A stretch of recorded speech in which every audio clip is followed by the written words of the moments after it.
एक दिन सुबह सुबह राजपुर नामक ग्राम में शोर हो रहा था।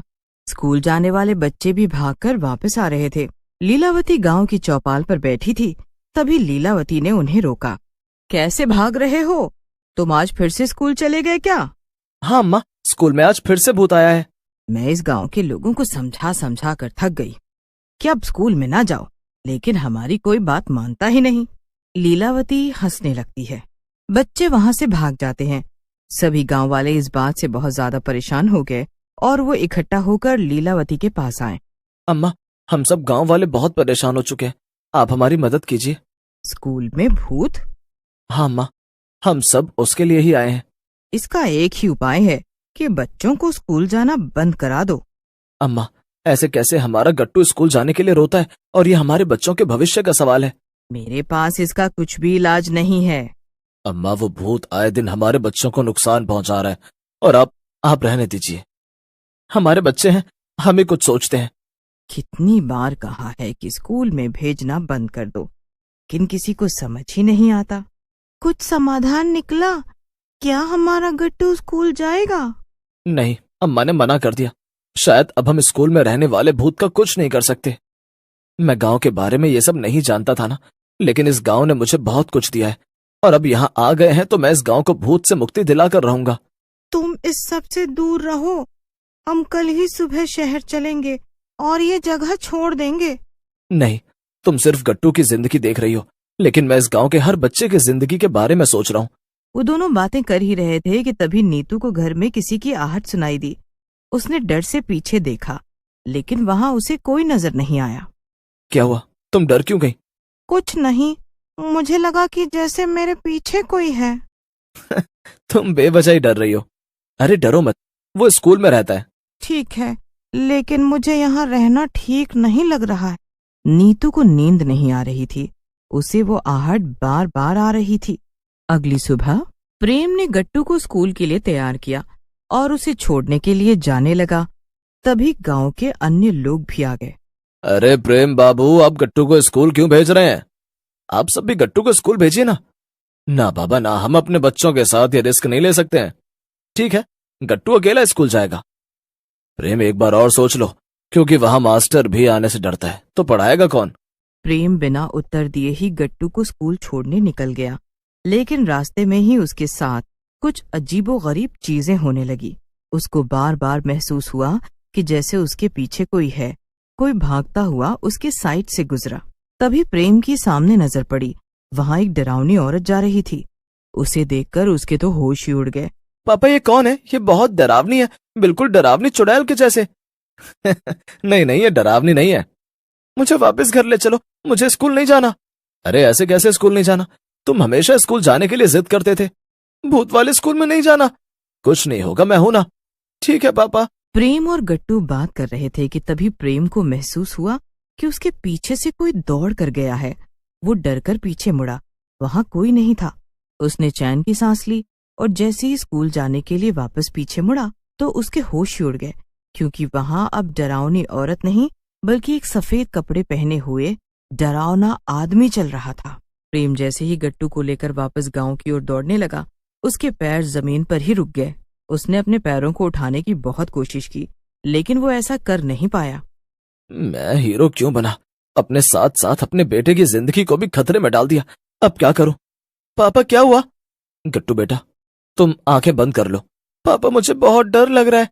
मेरा शेर बेटा है, तू डर नहीं सकता। क्या करूं? मैं अपने बेटे के सामने कमजोर नहीं पड़ सकता। तभी वो आदमी प्रेम के पास आया। दिखने में बहुत ज्यादा डरावना था। उसकी शक्ल देखकर प्रेम की हालत खराब हो गई। कौन हो? जाओ यहां से। क्यों, बड़ी चाह थी तुम्हारी मुझसे मिलने की? अब मुझसे मिलोगे नहीं। मैं तुम्हें नहीं जानता, चलो जाओ यहां से। तुम मेरे इलाके में आए हो, मैं अपने में ही हूँ। ठीक है फिर, मुझे। तभी प्रेम के कानों में आवाज आई। प्रेम के पीछे एक बहुत ही डरावनी चुड़ैल खड़ी थी। सभी बाल बिखरे हुए थे, आंखें गुस्से से लाल थी। मैं तुम्हारे आगे हाथ जोड़ता हूँ, मुझे जाने दीजिए। स्कूल में कोई भी बच्चा नहीं आएगा, और अगर आ गया तो कभी वापस नहीं जाएगा, क्योंकि मैं वापस नहीं जाने दूंगा। मैं आपके आगे हाथ जोड़ता हूँ, मुझे जाने दीजिए। कभी नहीं। भूत और चुड़ैल दोनों ने प्रेम और उसके बेटे गट्टू को कैद कर लिया और स्कूल में ले जाकर एक पेड़ से लटका दिया। गट्टू बहुत डरा हुआ था और रोने लगा। यहाँ से कोई भी नहीं जाएगा और तुम दोनों को ऐसी मौत मिलेगी कि भूल कर भी यहाँ कोई कभी नहीं आएगा। जब कोई पढ़ता है ना, तब मुझे बहुत गुस्सा आता है। मेरा खून उबलने लगता है और मेरा मन करता है कि मैं सामने वाले का खून पी जाऊं।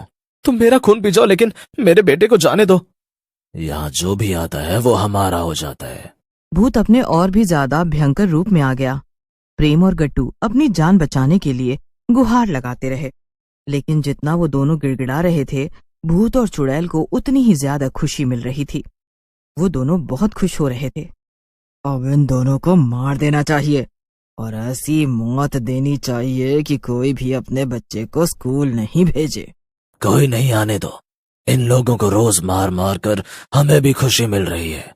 हम सभी ने तुम्हारा क्या बिगाड़ा है जो हमसे बदला ले रहे हो? चुड़ैल अपने हाथ में कुल्हाड़ी लेकर गट्टू को मारने के लिए गई। तभी चुड़ैल हंसते हुए प्रेम को मारने के लिए आगे बढ़ी, लेकिन तभी वहां बहुत जोर से आंधी तूफान आ गया। वहां कुछ भी दिखाई नहीं दे रहा था। कुछ मिनटों में तूफान रुक गया, जिसके बाद चुड़ैल और भूत दोनों ने देखा कि पेड़ पर प्रेम और गट्टू नहीं है। वो दोनों गुस्से से लाल हो गए। कहाँ गए वो दोनों? कहाँ गए? वो पीछे देखो। उसने पीछे देखा तो प्रेम अपने बेटे के साथ खड़ा था और वहां लीलावती पूरे गांव के साथ खड़ी थी। ये देखकर भूत बहुत क्रोधित हो गया। इस बार तू बचकर नहीं जा सकती। तेरे साथ साथ ये सभी लोग मारे जाएंगे। तुम दोनों हर बार मुझसे बच जाते हो, लेकिन इस बार मुझसे बच नहीं पाओगे। ये ख्वाब तो तुम छोड़ ही दो।